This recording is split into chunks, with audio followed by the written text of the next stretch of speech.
يعني أدين الله عز وجل بهذا الكلام.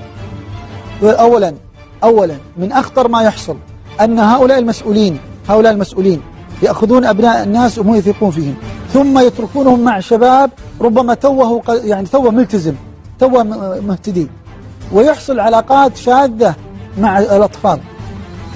نعم، أنا في لقاء تنظيمي إخواني قبل أن أخرج، ومن الأسباب التي جعلتني أخرج، حنا 8 أو 9 تقريبا مسؤولين مناطق، أنا مسؤول منطقة في الخبر وآخر.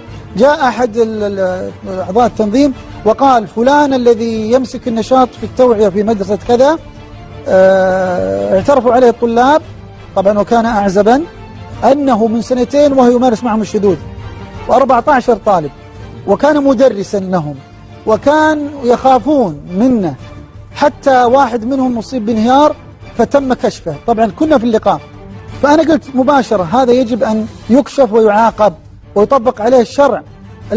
المجموعة كلهم بما فيهم القائد الذي قال لا نريد أن ننكشف من الناس فلا يعطونا أبنانا، انقلوه إلى مكان آخر. ولو أردت أن آتي بقصص، لأنه أول شيء هم يخالفون المنهج.